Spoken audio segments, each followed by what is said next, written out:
Namaskara, welcome to News9 show, The South Indian. My name is Sudha Sadanand. As usual, I shall bring to you 9 top stories from the south of India. Let me now begin with the first one. Day 20, Prajwal Revanna on the run. That's our main story today. Where is Prajwal Revanna?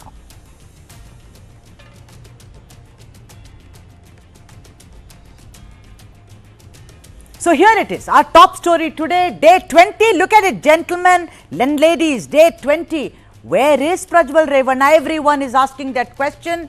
He is, of course, absconding. I shall keep asking this question unless Prajwal Revanna is nabbed.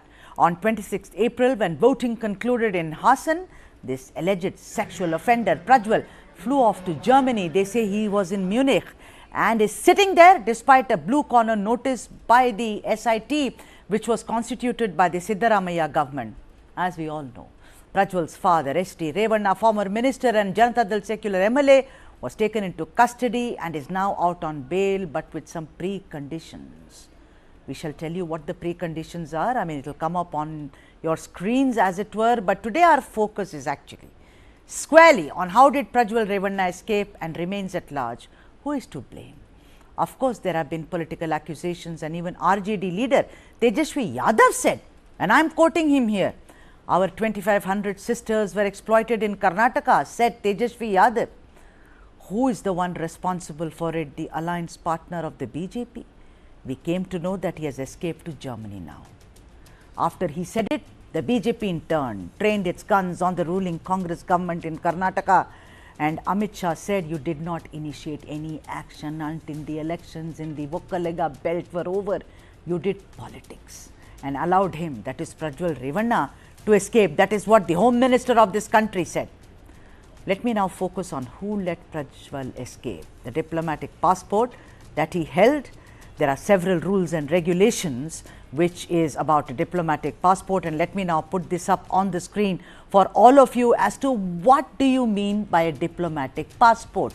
He was authorized for a diplomatic or type D passport. It's up on the screens right now. MEA is issued a passport to those who represent the country. Ladies and gentlemen, diplomats, government officials or their immediate family can be issued a diplomatic passport.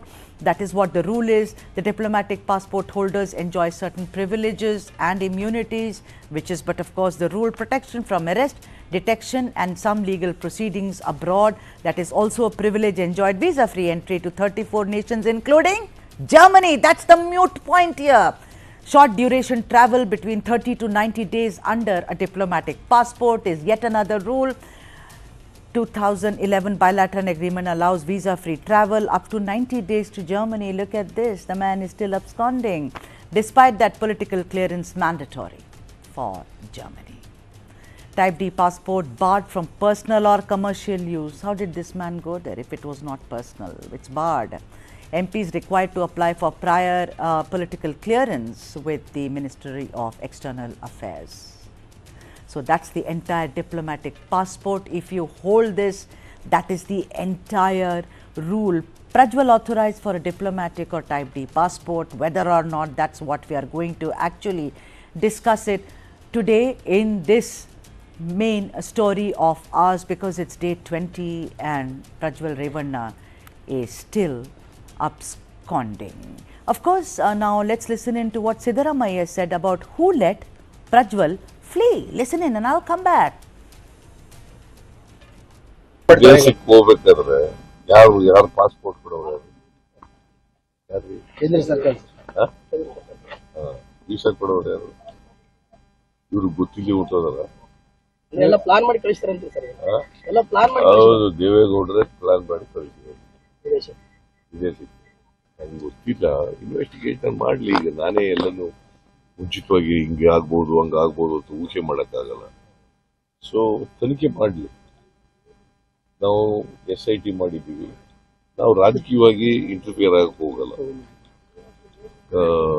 SIT agency ಏನಿದೆ ಅದಕ್ಕೆ interfere ಆಗಿ ರಾಜಕೀಯವಾಗಿ ಬಳಸ್ಕೊಳ್ಳೋಕ್ಕೆ ಪ್ರಯತ್ನ ಮಾಡಲ್ಲ. So ತನಿಖೆ ಮಾಡಲಿ, ಕಾನೂನು ಪ್ರಕಾರ ತನಿಖೆ ಮಾಡಿ ಅವನು ಸಾಕ್ಷಿ ಏನಿದೆ ಅದ್ರ ಮೇಲೆ ಶಿಕ್ಷೆ ಮಾಡಬೇಕಂತ. In this entire political tit for tat, you let him go, you let him go. I'm asking you, was the local police too slow to react? For example, the special investigation team of the criminal investigation department had delayed recording the statement of the victim by 4 to 5 days after she was rescued in the alleged abduction case registered against former minister H.D. Revanna. What are the legal implications if Prajwal returns, and what if he does not return? Let's debate. I've got two guests, Bhaskar Rao, former Commissioner of Police in Bangalore, and Dr. Kapil Sankla, who is an advocate of the Supreme Court. A very, very warm welcome to both of you. Mr. Rao, I want to ask you, this slugfest between, oh, the police was too slow. Why did the police allow? Then the Ministry of External Affairs saying, well, no notification, visa notification was issued because, you know, it was not required. In all this, sir, we put the diplomatic passport rule, sir, Mr. Rao, on the screen. It says that you cannot go for a personal or a commercial visit just like that. Please explain this, decode this for our viewers, sir. See, you have to see the chronological setting of things which have taken place after that. When the person fled the country, was there a criminal case against him? There was no criminal case against him. So, when he has fled the country, when the state government had not even booked a criminal case, how can the Ministry of External Affairs or the passport control or immigration stop a person from going? Only after he has left the borders of the country, a criminal case was registered and then the SIT was created. So, you cannot fault the government of India or immigration. Mr. Rao, with due apologies to you, sir, because the diplomatic, if someone can put up that graphic, in that one plate says very clearly. Please listen to me, madam. Please listen sir, to me. personal and commercial, you can't make a visit. We have all been practitioners of law Yes, enforcement. Sir. Yes, Mr. Rao. If a diplomatic passport is given to somebody, they can go into the number of countries where they are designated to go. So, if immediately after the perpetrator has committed an offense and he decides to flee the country, there is no case registered against him at that point when he was fleeing. And then the police also had no intimation where he is. So how will you able to inform government of India? Government of India was not even informed. In fact, after having your state local intelligence known that such a thing was brewing up, it was up to the local law enforcement authority to take action. So why are you blaming the government of India for allowing? He is a honorable member of parliament, like any other member of parliament, and in possession of a diplomatic passport over there. Every passport holder is not questioned where he is going, why he is going, when it's not wanted by any police. Mr. Rao, I completely concur and respect your views. You are an extremely senior person and I respect what you say. The case was registered. But sir, Mr. Rao, you know, I totally concur with you, sir, but there is something that I'm asking you to decode it. Apparently, those who are diplomatic, if I have two passports, one is a diplomatic one, I'm asking you, I could be wrong. I'm an MP, I have a diplomatic passport, I also have a personal passport. Maybe I can travel on my personal passport on a holiday with my kids. Can I travel on a holiday on my diplomatic passport without anyone knowing about it? Madam, to the best of my knowledge, any individual in the country can have at any point of time only one passport. Right. I also in possession of an official passport. You have to surrender your personal passport when you are in possession of another passport. Yeah, because I want, yeah, okay, Mr. Rao, I've understood, because there is one thing, the diplomatic passport, Rao, there it is on the screens, there it will come up slowly because there is one plate and maybe, you know, it's there, you know, family can be issued one, there is one more which will come up and I'm waiting for it. There Madam, you cannot have two passports simultaneously. Mr. Rao, just a minute. Mr. Rao, thank you for your patience, sir. I'll go to Kapil ji and then maybe I'll come back to that. Kapil ji, tell me something. There is a blue corner notice. Today, sir, the question is that we can do as many politics as it is on it. There are women there who are being harassed, sir, in Hassan. They are being shamed. They have been ostracized, sir. They are scared. They are now saying that the men in our own family are telling us, casting aspersions on us. Can you imagine? It's a double whammy for those women in Hassan, sir. It is horrible. I want to ask you one thing. There is a blue corner notice against this man. What if he says I'm absconding, because 90 days in Germany where you can stay apparently, and he does not come back. He fled on the 27th night, let's say 28th morning. I'm not getting into, you know, the when exactly. But the point is, sir, today it's been 20 days or let's say 21 days, right? He has immunity till 90 days. What happens next, Mr. Kapil Sankla? First of all, madam, my heart goes out to all these women Yes. who unfortunately probably suffered this fate. And it is very unfortunate that a person with some kind of political might has escaped the long arms of law only because he actually enjoys diplomatic immunity. Now, before I tell you about the red corner notice and the blue corner notice, the diplomatic immunity that is granted in terms of the diplomatic passport is immense. You can't be arrested, you can't be questioned. The police in any country cannot hold you. But what can happen once either a red corner notice or a blue corner notice is given? The difference is this, that in a red corner notice, you will be arrested wherever you are. In a blue corner notice, the government, wherever you are, is duty bound to inform the whereabouts of the person who's been excused, who's absconding. So therefore, in this case, if his whereabouts come to the knowledge of the government in Germany, they will be duty bound to inform the Indian government, and Indian government will then take action. This is what the law is as far as the blue collar notice is concerned. Now, the second part of it, till the time he has the passport, the diplomatic passport, he cannot be touched. That is a fact. And for 90 days, he cannot be touched. But what can happen is that the German government can say that, listen, we don't want you, and then send him back to India. That has been done in a number of occasions. It's also been done by the government of India. When there was a French person, there was a scandal that he was molesting minors, etc. He was sent back to France. And at that time, there was a huge row in the news, etc., that why could he not be arrested? And then we had to explain that, listen, this is an international understanding. You cannot arrest a diplomat. It doesn't come under the laws of that country, etc.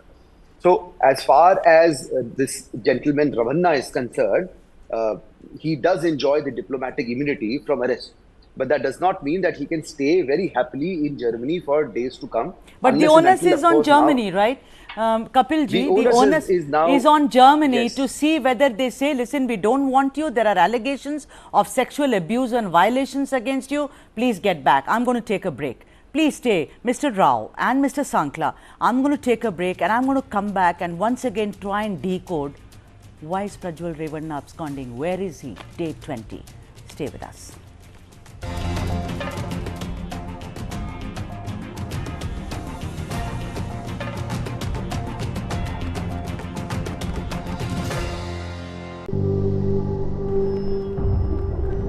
Helps beat sensitivity fast. Sensodyne Rapid Relief.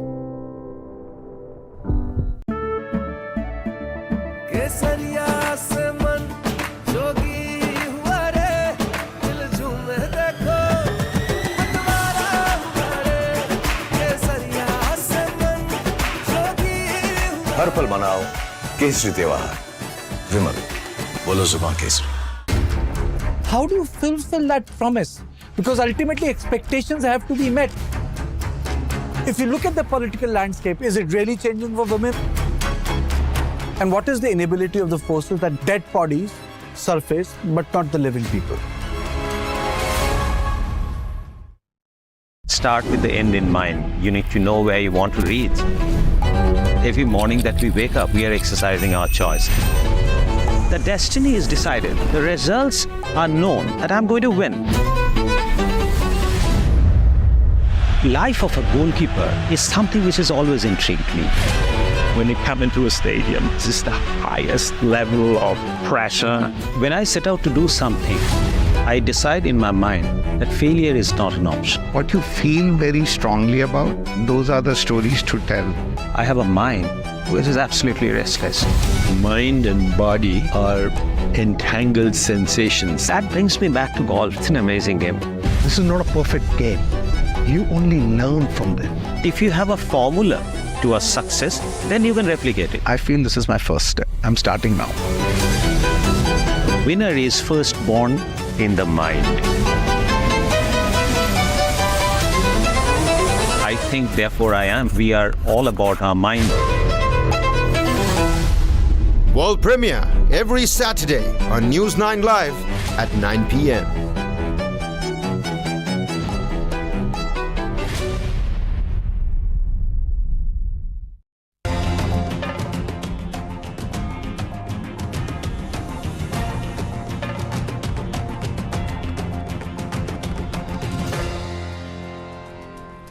That's the main story and the question I will keep asking unless this man is brought back to India. Day 20. Where is Prajwal Revanna? I know all of you are also asking that question. Dr. Kapil Sankla, advocate of Supreme Court, is with us, as also a very senior police official who is former Commissioner of Police, Mr. Bhaskar Rao. Mr. Rao, you know, we did a lot of research on the diplomatic passport thing. My colleague has sent me this. There is this Type D passport barred from personal or commercial use, sir.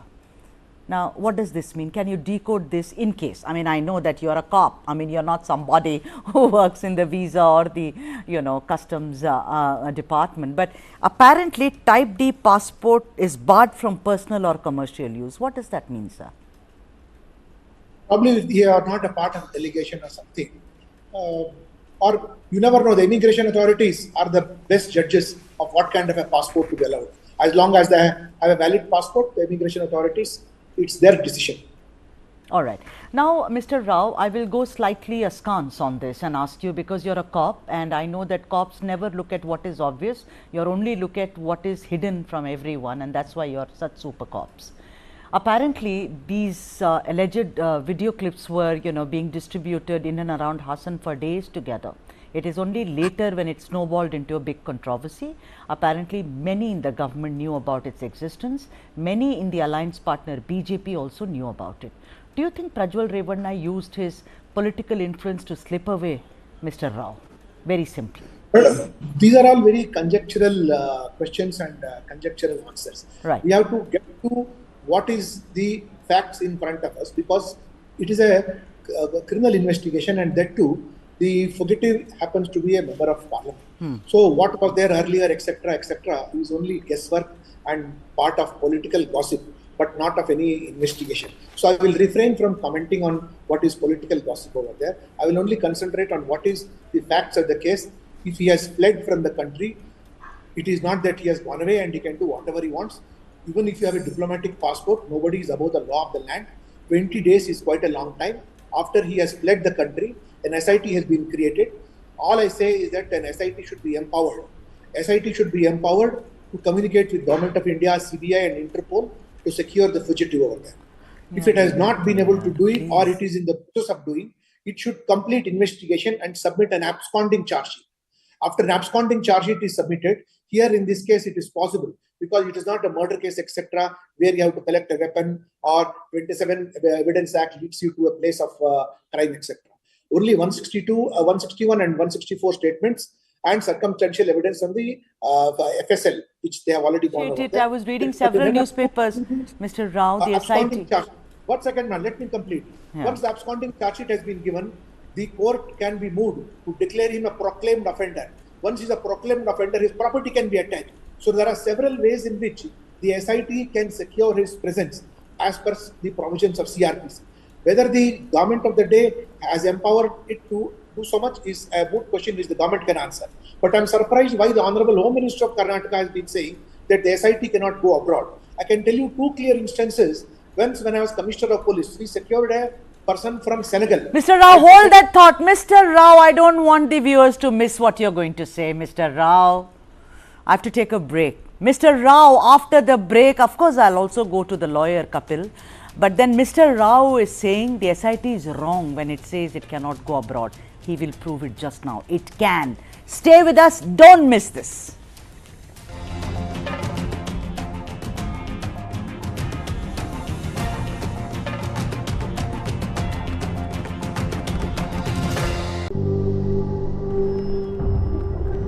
Helps beat sensitivity fast. Sensodyne Rapid Relief.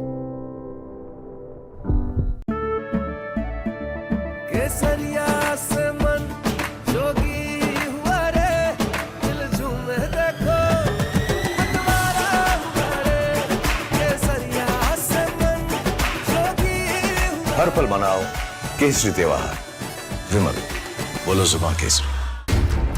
How do you fulfill that promise? Because ultimately expectations have to be met. If you look at the political landscape, is it really changing for women? And what is the inability of the forces that dead bodies surface but not the living people?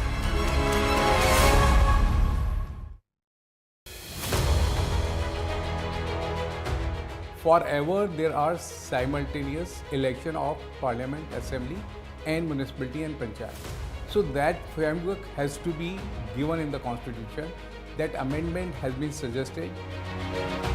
Are you going to take away the power of dissolution? I mean, it doesn't require any rocket science to do this. It's a simple constitutional amendment, and the idea is everything goes together. The Law Commission has set the ball rolling for one nation, one election. Basically, if all goes well, then India may see simultaneous elections to Lok Sabha, state assemblies, municipalities and panchayats in 2029.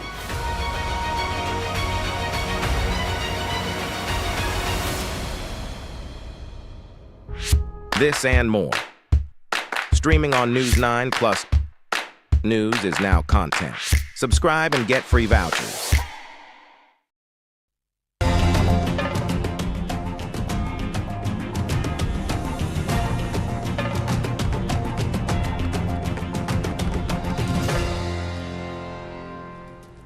All right, a very, very interesting discussion, but a very unfortunate question, ladies and gentlemen. Day 20, where is Prajwal Revanna? That's what we are all asking. Bhaskar Rao, former Commissioner of Police, Bengaluru, is with us, and Dr. Kapil Sankla, Advocate, Supreme Court.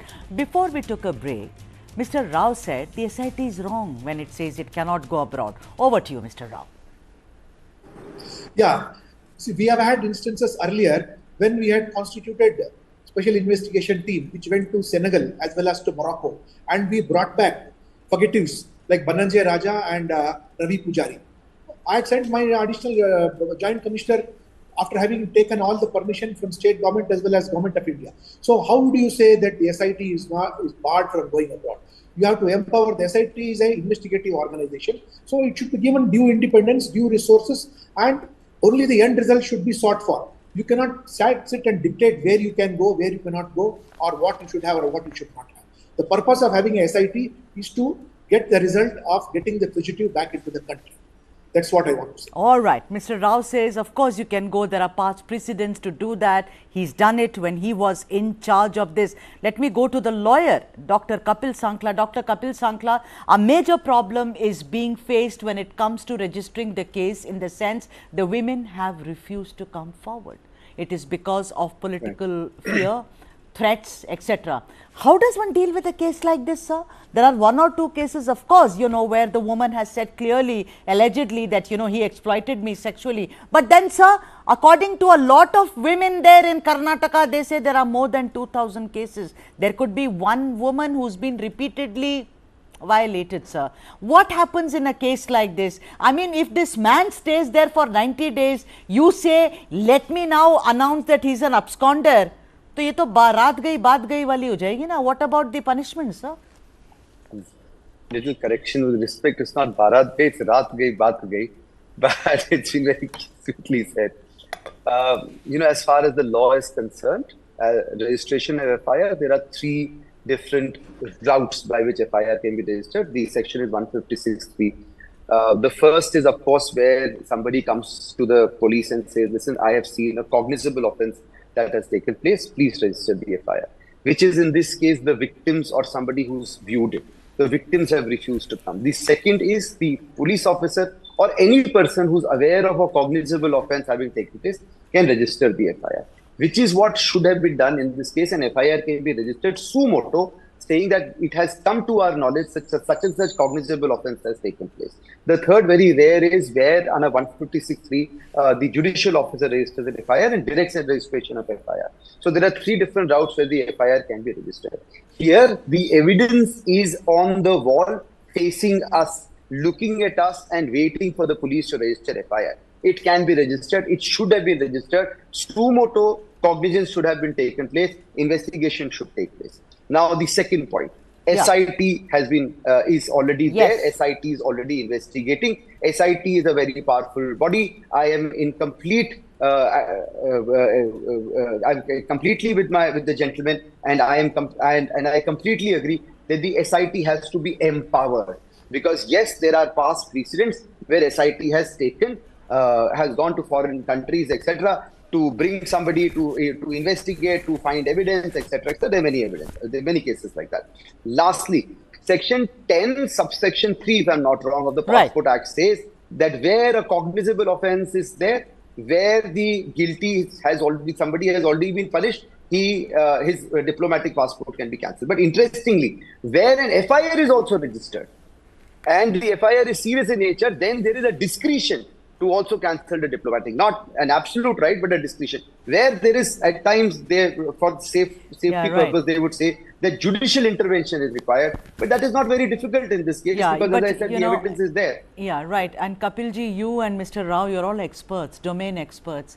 I'm a journalist, but my gender is different. And unfortunately, in all this blue corner notice, whether he's an absconder, diplomatic passport, there are thousands and thousands of women who must be holding their heads and hanging their heads in shame, which they should not do, and really be suffering. It is such a blot on Karnataka. I am from the south, you know, and I always thought that we in the south are slightly more empowered. I am not saying North Indian women are not empowered. Please don't get me wrong. I grew up here. But the point is, I thought the south was slightly different, if not, you know, more cognizable when it comes to women. But today it is such a pity. Let me thank both of you, Mr. Rao, Mr. Dr. Sankla, because I'm going to talk about how the Hassan women are feeling so isolated, which we spoke about, and also I'm going to speak about the political fallout of Prajwal Revanna's sex tape case, because at the end of the day, gentlemen, unfortunately, it's more about politics and less about an offence. Thank you very much. And that's what is coming up next, the political fallout of Prajwal Revanna sex tape case.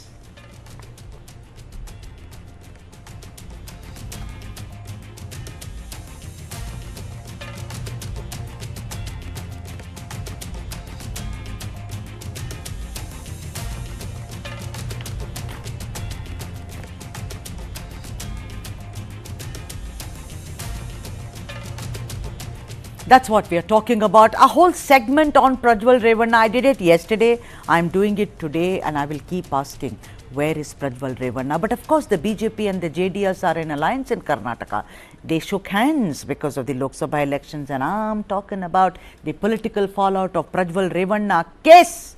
Even as it has been 20 days since Prajwal has absconded, there is no let-up for the women who have allegedly faced several cases of abuse on themselves. They feel ostracized, they feel terribly isolated because of what has gone on. But then the thing is that there is a political fallout of this. Like I said, that the JDS and the BJP are of course in alliance with each other in Karnataka, and one can see that, you know, even as one party said that, you know, they are distancing themselves from this whole thing, that is the BJP. The JDS has been throwing googly after googly, and of course Mr. Yadurappa has said that the alliance is absolutely in its place, there is nothing to worry.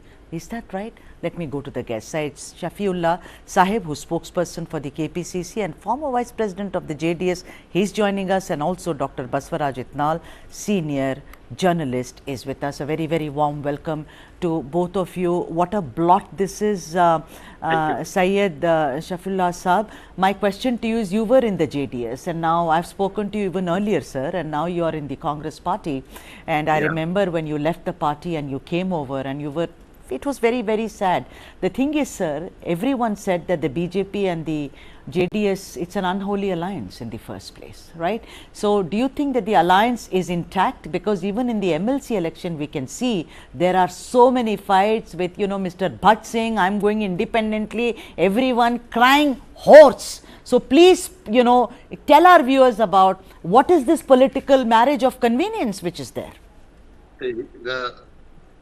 In first place, the principles on which the parties have been formed, either JDS or the BJP, are totally 380 degrees opposite, 360 degrees opposite, very much. Hence, I don't think any kind of joining together will fetch good results, because the bylaws and the constitution of JDS is totally different from the bylaws of the BJP. Right. Hence, not only that, even all the policies And all the training given to their cadres is entirely different. The cadres of the BJP normally is like making a Hindu-Muslim or India-Pakistan every time, most of the time. Whereas, as far as JDS cadre is concerned, they have been trained for maintaining peace between communities and also work for communal harmony and definitely not for any communal tensions. All right, all right. Kind of Okay, let me come back to you. And I'll come back to you, sir. Dr. Itnal, it's a marriage of convenience from day one. But today it has really snowballed into something else. Do you think the alliance will be intact? Of course, today they have to stand together, sir. But I think the cracks are now for everyone to see. Apart from the whole, about, BJP trying to get more and more Vocaliga votes, which was their intent in the first place. And the way the BJP cried hoarse about the Neha Hiremat case, because she belonged to the Lingat community. I'm asking you something. Today in the MLC election also, don't you think it has come to the fore? There is fighting and openly. No, Sudha, you mentioned about this political alliance of convenience.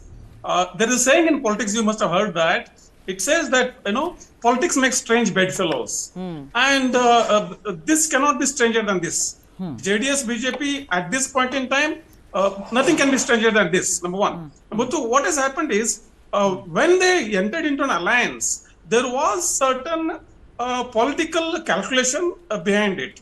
Like in old Mysore area, BJP was weak, so JDS would come and buttress its voter base there, and JDS will be given certain number of seats, and Kumaraswamy and Yediyurappa together will travel the state and they will garner support of the people.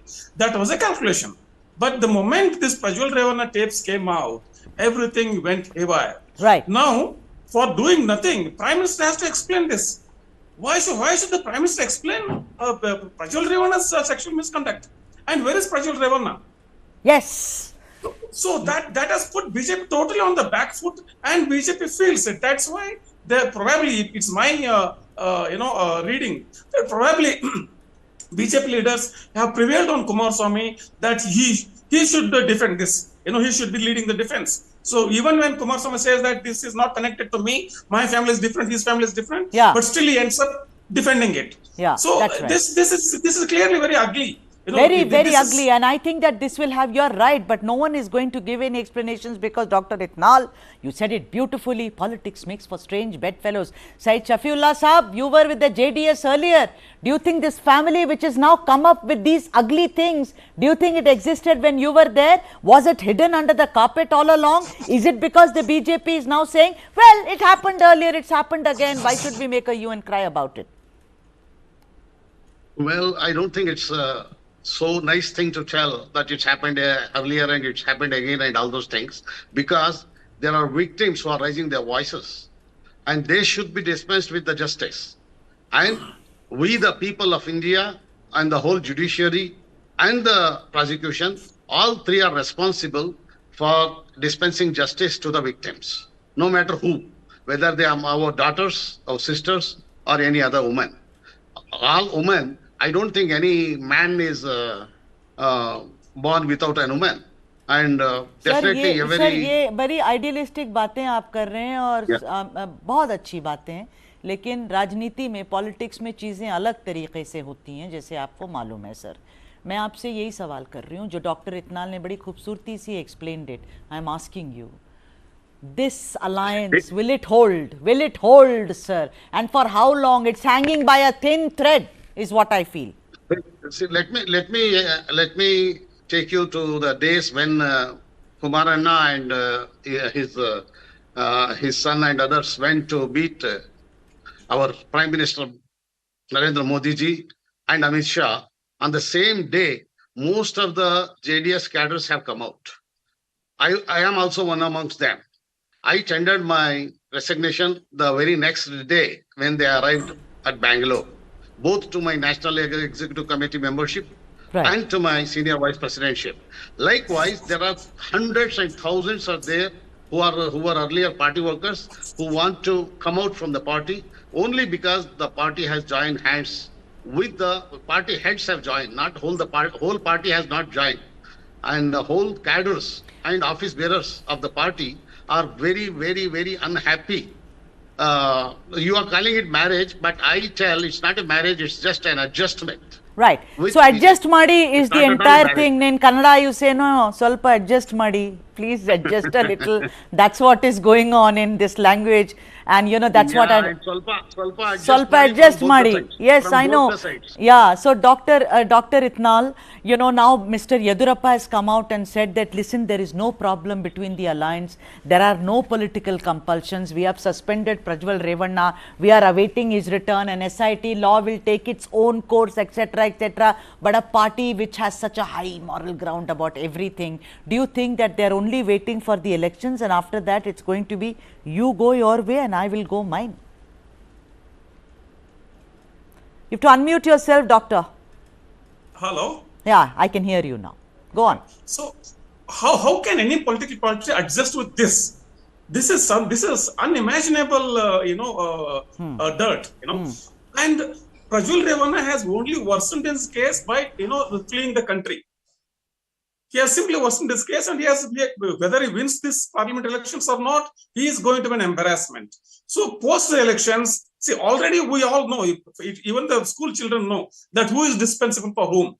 BJP is not dispensable for JDS, but JDS is dispensable for BJP. And they cannot afford to carry this blot, which is not their fault at all. So they after the elections, they will sit and review this entire adjustment. If it has to be called an adjustment, then they will in politics, like I said, still bedfellows. Today they are friends, tomorrow they'll be enemies. Yeah, and but one more go on, doctor. observations I wanted to share with you, sir. Mr. Shafiullah, this time, and his senior, Ms. A.M. Ibrahim also, they resigned from JDS this time because the JDS went with BJP. Yes. But they did not resign when BJP went to BJP JDS formed the government first time. True. There is a reason here, because BJP unit of Karnataka state is not that communal, that anti-Muslim. They are not openly, blatantly, violently communal. Yeah. Whereas central BJP, Modi and Shah, they have a record. So probably that's why this time around these people came out. This is just an observation. But speaking to doctor, speaking to you and also speaking to Shafiullah Saab, it's very, very clear. I've completely run out of time. Mujhe maaf kar dijiye, Shafiullah Saab. Maybe next time I can give you more time, sir. My apologies, sir. But the point is, speaking to both of you, it is very, very clear that this is not just an unholy alliance. It's an alliance which is actually now sending up stink through our nostrils. Thank you both very, very much for joining us on this debate. And the next story that we are going to talk about is about an actor par excellence, actor Mammootty, trolled over a 2022 movie called Puzhu.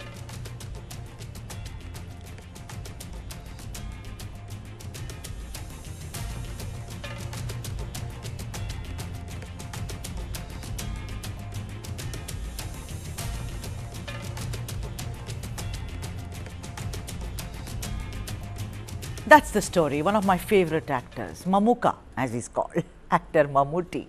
He's been trolled. You know what? Trolling is a social disease, and there are lakhs suffering from it. A bunch of nameless, jobless, and faceless people who target women, men, and even little children and use the worst abuses and threats.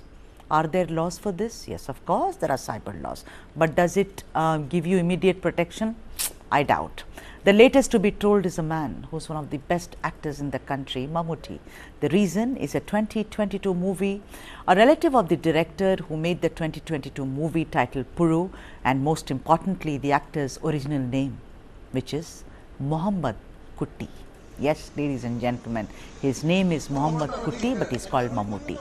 Now, it beats me as to why a movie which was made in 2022 would be the reference point for the trolling Janata now in 2024, but that is the nature of the beast called the trolls.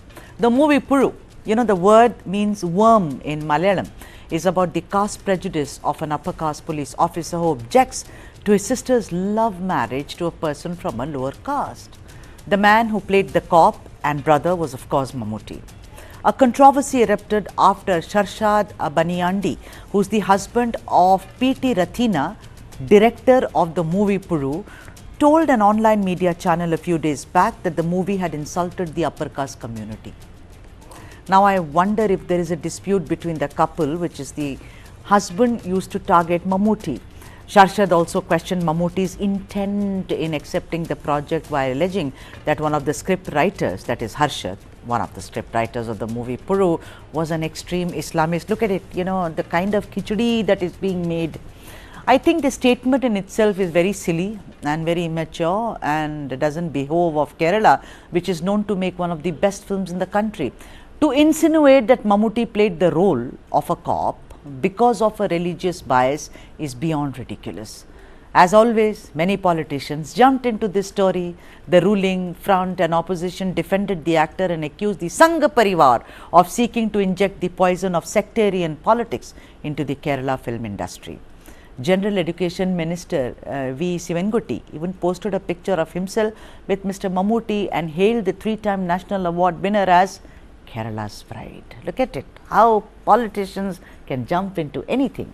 K.C. Venugopal of the Congress party condemned the Sangh Parivar's attack on the actor, and what was most surprising was Mammootty receiving support from a BJP leader, A.N. Radhakrishnan. He blamed the director and the scriptwriter who conceptualized the film for the current controversy. So look at it from where it has gone to where. Mammootty is a multiple times winner of the national award, ladies and gentlemen, and does not require these trolls' validation about how and why he chooses his roles. But then who is to tell the trolls who are experts on every topic, you know, about how a bee makes honey to how to fly a plane? They know everything, but it's ridiculous. And you know what's the beauty of it? Mammootty has not reacted on it. Behoves him well. That's an actor.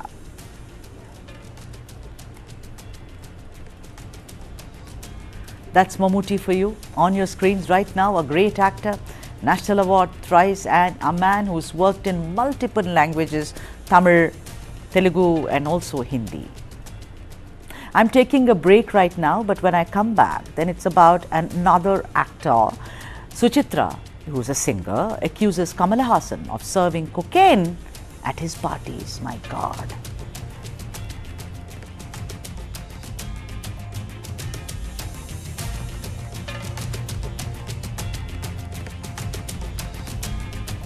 That's the story, singer Suchitra's allegation on drugs about Kamal Haasan. Suchitra, who has been making headlines for her explosive statements about the Tamil film industry, has now shockingly claimed that cocaine was served at the legendary actor Kamal Haasan's parties, which has created a huge controversy for the actor turned politician. Following the allegations, Bharatiya Janata Party in Tamil Nadu has demanded a probe against the Indian 2 actor and also the actor who's shooting for Thug Life with Mani Ratnam.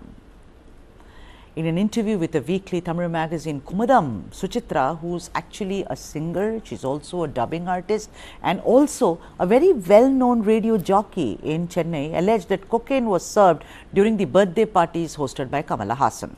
Now, following the allegations, of course, the BJP has called an investigation against the actor and Makkal Needhi Mayyam leader Kamal Haasan over the accusations of using cocaine at parties hosted by him. Like I said, Narayan Tirupati, who is the vice president in the Tamil Nadu BJP, has insisted on a serious investigation into the matter. He said that if Suchitra's allegations are found to be false, she should face action. However, Tirupati said if any substance is found, Kamal must be questioned and the source of the drugs at parties must be identified.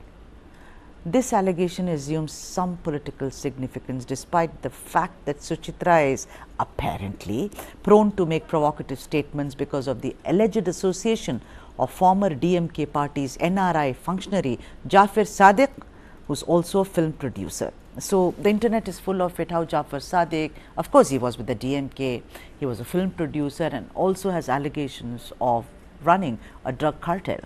Recently, Suchitra also claimed that her ex-husband Karthik is gay and said that Amrita made a mistake by marrying him. The actor then reacted to the allegations and he said, well, if I'm a homosexual, then it's fine, it is my life, I'm proud to be one. So basically what I'm trying to tell you is Suchitra is apparently prone to make a lot of allegations. I do not know if they are right or wrong, but she does. She also commented on the problems between actor Dhanush and his ex-wife and said that they both cheated on each other. I don't know how this is her business, but she's made it her business.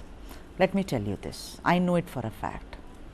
Actor Kamal Haasan has not touched a cigarette and is a teetotaler.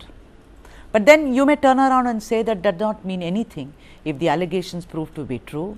In this election season, this is just another irritant which may prove extremely detrimental for the DMK in Tamil Nadu, considering Kamal Haasan has been with the Dravida Munnetra Kazhagam and campaigning for MK Stalin. And as promised, I leave you with some of the other top headlines from the south of India. Vanakkam.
You were the chosen one to direct Mr. Bachchan for his first endorsement, for his first appearance on the small screen. It was a life-changing moment. Have you been a rebel with a cause? There was a sense of responsibility, there was a sense of frustration. Are you worried about cancel culture? You tell a story with a fierce psychosis, you're gonna spoil it anyway. This and more. Streaming on News 9 Plus. Subscribe and get free vouchers.